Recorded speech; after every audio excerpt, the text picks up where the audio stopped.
اعوذ باللہ من الشیطان الرجیم بسم اللہ الرحمن الرحیم الحمدللہ الذی ہدانا والصلاة والسلام علی سیدنا مولانا محمد المصطفیٰ وعلی المرتضی وفاطمہ الزہراء سیدۃ النساء والحسن والحسین سید شباب اہل الجنہ اما بعد فقد قال اللہ تعالی فی القرآن الکریم انک لعلی خلق عظیم. صلوات پڑھے بر محمد و آل محمد.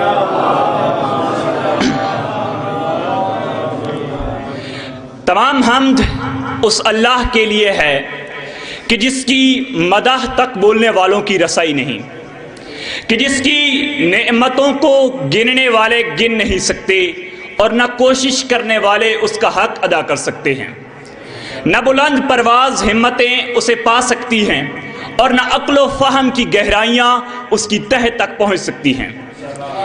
عظیم ہے وہ ذات کہ جس نے جہالت کے اندھیروں میں بھٹکتی ہوئی قوم کی طرف محمد مصطفیٰ جیسا منجی بشریت بھیج کر اس قوم پہ احسان عظیم کر دیا.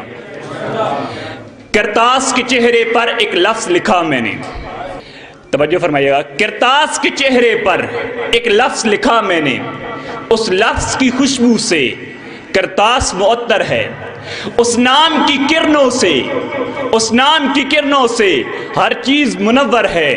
وہ لفظ مکمل ہے، وہ لفظ محمد ہے. ام المومنین حضرت عائشہ سے پوچھا گیا کہ رسول اکرم صلی اللہ علیہ وآلہ وسلم کی شخصیت کیسی تھی، رسول اکرم صلی اللہ علیہ وآلہ وسلم کا اخلاق کیسا تھا؟ تو وہ کہتی ہیں کانا خلقہ القرآن، ان کی شخصیت، ان کا اخلاق پورے کا پورا قرآن تھا. سوچ میں پڑ گئے کہ قرآن رسول خدا صلی اللہ علیہ وآلہ وسلم کی شخصیت کیسے ہو سکتا ہے؟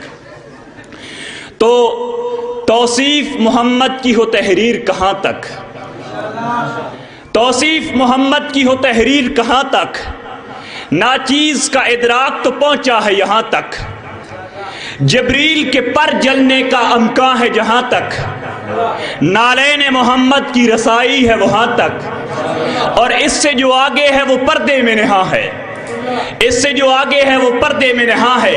لہجہ ہے محمد کا تو خالق کی زباں ہے.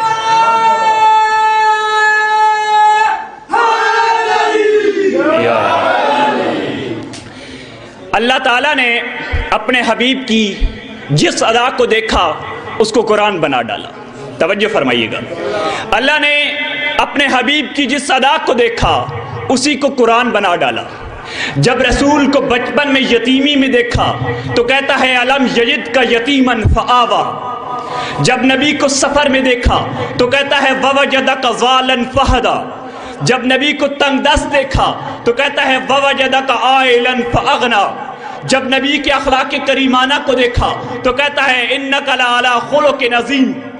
جب نبی کی رحمدلی کو دیکھا تو کہتا ہے وما ارسلناک الا رحمۃ للعالمین. جب نبی کی رفتار کو دیکھا تو کہتا ہے لقد کان لکم فی رسول اللہ اسوۃ حسنہ. جب نبی کے روشن چمکتے ہوئے چہرے کی طرف دیکھا تو کہتا ہے والشمس وضحاها. جب نبی کی سیاہ گھنی زلفوں کو دیکھا تو کہتا ہے واللیل اذا یغشاها. جب نبی کے سینہ مبارک کو دیکھا تو کہتا ہے الم نشرح لک صدرک. اور جب نبی کے ذکر کو دیکھا تو کہتا ہے ورفعنا لک ذکرک. اور جب نبی کے اہل بیت کو دیکھا تو کہتا ہے انما یرید اللہ لیذھب عنکم الرجس اہل البیت ویطہرکم تطہیرا.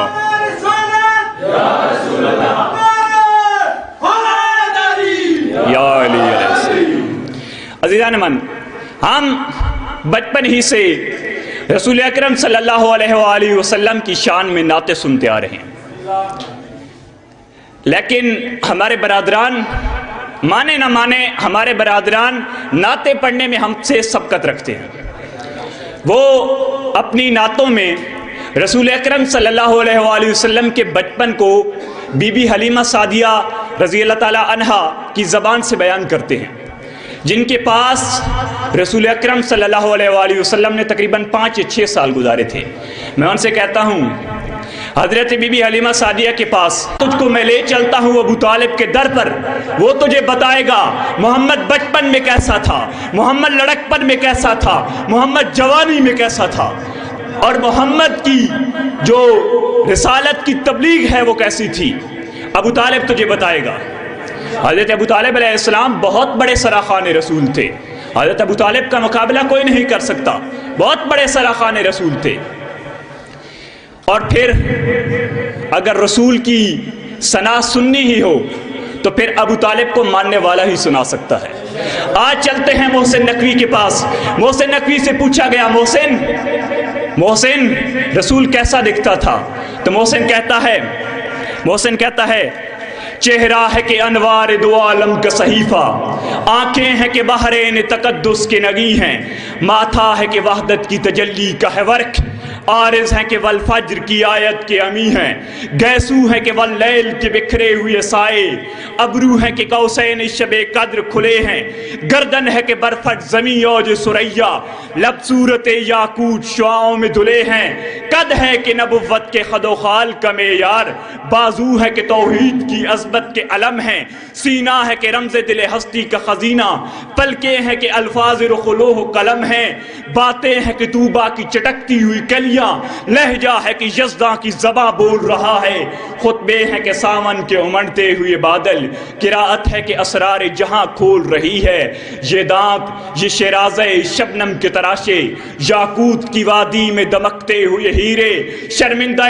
تابے لب دندان پیمبر، حرف بسنا خانی و خامہ بسریرے، یہ موج تبسم ہے کہ رنگوں کی دھنک ہے، یہ عکس متانت ہے کہ ٹھہرا ہوا موسم، یہ شکر کے سجدے ہیں کہ آیات کی تنزیل، یہ آنکھ میں آنسو ہے کہ الہام کی رمجم، کہنے کو تو ملبوس بشر اوڑھ کے آیا، لیکن تیرے احکام فلک پر بھی چلے ہیں، انگلی کا اشارہ تھا کہ تقدیر کی ضربت، مہتاب کے ٹکڑے تیرے قدموں میں گرے ہیں، کہنے کو تو فاقوں پہ گزری تیری آتیں، اسلام مگر اب بھی نمخار ہے تیرا، تو نے ہی سکھائی تمیز من و یزداں، انسان کی گردن پر صدابار ہے تیرا، کہنے کو تیرا فقر تیرے فخر کا باعث، لیکن تو سخاوت کے سمندر کا کنارہ، کہنے کو تیرے سر پہ دستار یتیمی، لیکن تو زمانے کے یتیموں کا سہارا۔ بر محمد و آل محمد صلوات۔ شہید محسن نقوی نے رسول اکرم صلی اللہ علیہ وآلہ وسلم کی سیرت اور صورت پر اس قدر خوبصورت نظم لکھی ہے، شہید کے درجات کی بلندی کے لیے صلوات پڑھیں۔ میں اپنی تقریر کا اختتام شہید محسن نقوی کی ہی ایک شعر سے کروں گا۔